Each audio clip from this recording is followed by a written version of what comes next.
Honorable Chair, ladies and gentlemen, good afternoon to you. I come from an entirely different kind of spectrum. Neither I'm a teacher nor a management man who could have the luxury of running 500 schools of various sizes and kinds. Well, but I do come from background of media and little bit of teaching at a different level altogether. I have heard honorable speakers 3 points I'm supposed to give my views on, but I'll start with saying that in this country, a few are wise while the others are otherwise, and it takes all the more pain and patience to be worldly wise, and that's all the more true for teachers because they have to mold an entirely brand new generation and make them true human beings. 63 years India became an independent nation. We may have produced tons of scamsters, but we are still waiting to see at least one Nobel laureate from this huge population of 1.25 billion. We are supposed to be the world's fastest growing superpower, yet 68% schools of this country do not have uninterrupted power supply. 49% of them cannot even boast of benches. And 37.25% schools in various remote areas cannot claim to have their own buildings. If that is the case, then what are you talking about?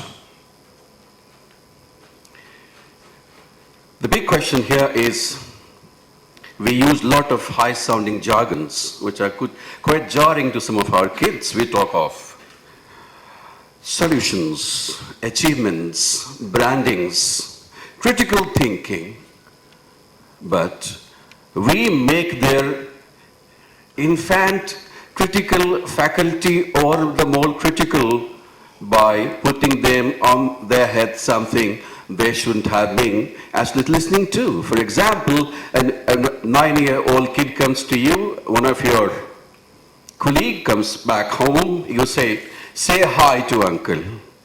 The guy is aghast. You don't explain to him how the hell he became your uncle, but you still wish him to say hi to uncle. That's our state of education. We have been talking about various kinds of models that makes a child very sharp. But let's first think of the basic needs of a child. We as a nation, how competent, how comfortable we are in providing them first. Until we do that, I think we should not be talking about those superlative things. What a tragedy for this country that even today we do not have a unified policy of basic education. What a tragedy for those poor kids. The child's weight is 25 kilos, but his school bag is 10 kilos. Is that education we are talking about? And with modern gadgets and gizmos, we are doing what? Have you as parents ever thought about it? We are yet to produce a Ramanujam.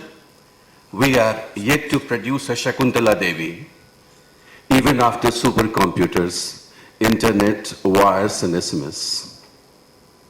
When it comes to second point, personalized kind of education and thinking, yes, it's definitely a new move, and that's quite successful in some parts of the world.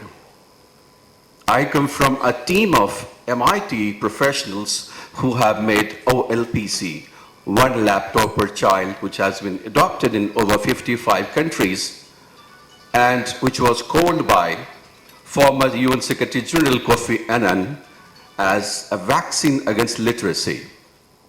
It is a very handy instrument at a cheaper price, which has been used as a tool for learning in those areas where children don't have classroom, where there is no power, there is no internet connectivity.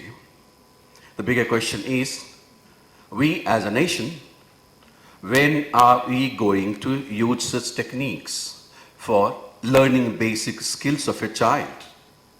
And when you talk of these new gizmos like smart boards and all those, don't you think these are all pre-programmed through which aren't we limiting the creativity level of that child? We as teachers should seriously ponder over this.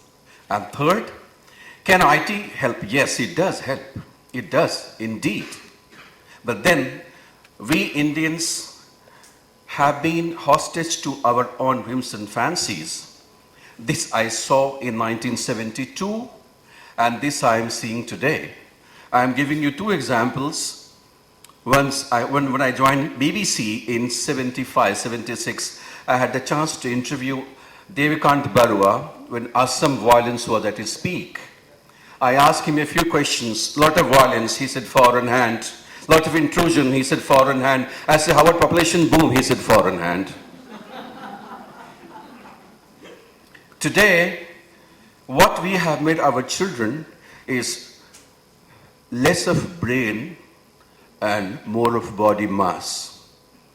The latest example was a few days ago, one young man who was preparing for UPSC prelims, he was so engrossed, so much programmed that way, his friends kept asking a few questions and they said, tell me, who was your great-grandfather? He said, give me options here. Seriously, is that what our present system of education going to do to the future of this country? More than those grade C, grade D, grade E, ingredients and additions, we should first think of those basic needs which each citizen of this country is entitled for.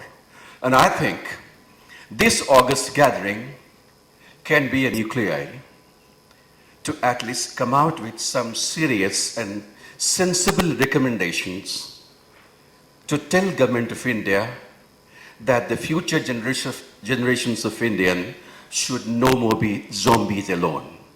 But then, this is our country, it is supposed to be world's largest republic, but where no one cares for the public, and least of all, Ministry of Human Resource Development, where we talk of Akash, we keep falling like 9 pins every 6 months, and yet we remain the same. Thank you very much.